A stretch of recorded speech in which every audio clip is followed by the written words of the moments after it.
Hello hello students, आपको ये 12वां chapter है जिसका नाम है रैखिक प्रोग्रामिंग और बोर्ड एग्जाम है। इसमें अभी आपको सुनिश्चित करके वही पढ़ना है जिससे आपके नंबर अच्छे आ जाए। ये चैप्टर से एक क्वेश्चन पूछा जाता है 5 नंबर का और ये एक ही क्वेश्चन आपको 5 नंबर दिला देगा 100%। आपको इसमें वीडियो में समय कम लगे इसलिए हमने पहले इसको उतार दिया।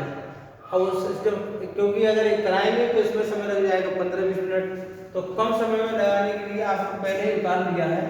तो आप ये देखेंगे दो रेखाओं के परिच्छेद बिंदु को सुसंगत क्षेत्र का कोणीय बिंदु कहते हैं।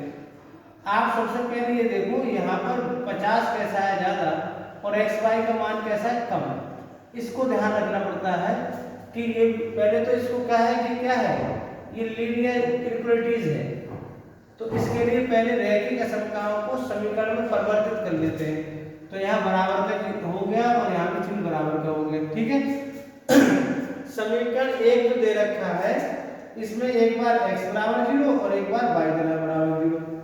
x 0 करोगे तो y की वैल्यू 50 और y 0 करोगे तो x की वैल्यू 50। बिंदु आगे 0, 50, 0। इसी तरीके से समीकरण 2 को एक बार x 0 एक बार y 0। x 0 करो तो y बराबर 90 और y 0 करो तो 3 3 90। यानी समीकरण 1 और 2 से दो मतलब आपको 4 बिंदु मिलेंगे।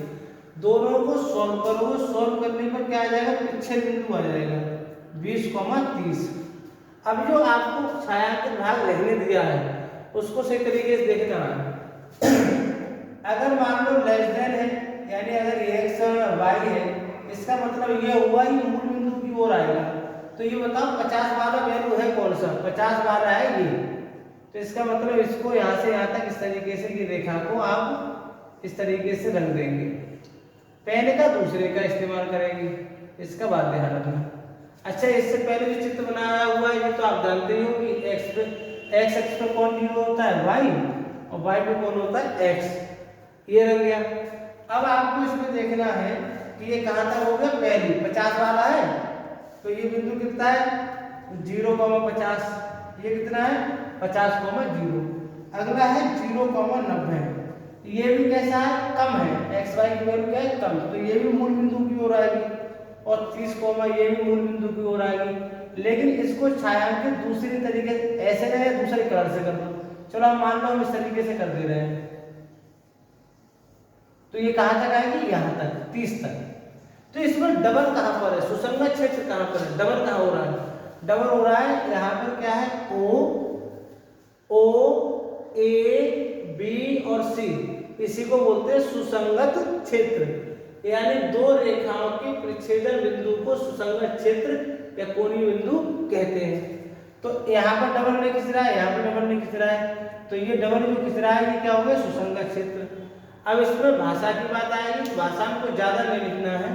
हम निरीक्षण करते हैं कि सुसंगत क्षेत्र कौन सा ओ ए बी और सी परिबद्ध है। कैसा है, परिबद्ध है यानी कवर्ड है इससे। इसलिए हम z का अधिकतम मान ज्ञात करने के लिए कोणीय बिंदु विधि का उपयोग करेंगे। कोणीय बिंदु विधि का इसमें क्या है ना आपको इस बिंदु से मतलब है ना इस बिंदु से मतलब है। जहां जो डबल हो रहा है उस बिंदु से मतलब है 0,0, 30,0, 20,30 और 0,50। और यहाँ पर जो z का मान है वो z का मान कितना है 4x + y। तो ये z का मान कितना है 4x + y। यहाँ पर x की वैल्यू 0, y की वैल्यू तो 0 0। x की वैल्यू 30 लगाना तो 4 3 12। x की वैल्यू 20 लगाओ और y की वैल्यू y लगाओ तो 110। तो वैल्यू सबसे ज्यादा कहां पर आ गई 30,0 पर। तो हम कहेंगे अतः बिंदु 30,0 पर z का मान अधिकतम है।